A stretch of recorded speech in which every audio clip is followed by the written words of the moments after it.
ஃப்ராடுலண்ட்டாக transaction நடந்திருக்குன்றீங்க. ஃப்ராடுலண்ட்டாக transaction நடந்தால் கண்டிப்பாக உங்களுக்கு எஸ்எம்எஸ் வரும். எஸ்எம்எஸ் வந்தோடனே எங்கேயோ நடக்குதுன்னு நம்ம பேசாமல் இருக்க முடியாது. நீங்கள் கண்டிப்பாக அந்த கிரெடிட் கார்டு டிவிஷனுக்கு ஃபோன் பண்ணி அந்த கிரெடிட் கார்டை உடனே பிளாக் பண்ணியிருந்தா அதில் பிளாக்கிங் ஆப்ஷன் வேறு இருக்கும் அந்த எஸ்எம்எஸ்லேயே. நீங்கள் இந்த பரிவர்த்தனை செய்யலைன்னா இந்த கார்டை நீங்கள் பிளாக் பண்ணிடலாம் உடனே பிளாக் பண்ணியிருந்தீங்கன்னா உங்களை கேட்குறதுக்கு அவங்களுக்கு எந்த இடத்துலையும் உரிமை வரவே வராது.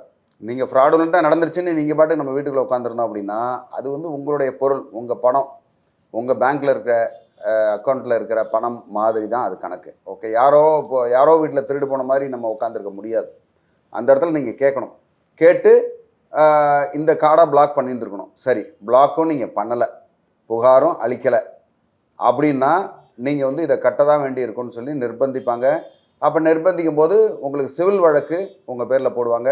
அந்த சிவில் வழக்கு போட்டாங்கன்னா நீங்கள் அதை எதிர்கொள்ளணும். போய் எதிர்கொண்டு நீங்கள் வந்து அதை கட்டணும்னு வச்சுக்கோங்களேன்.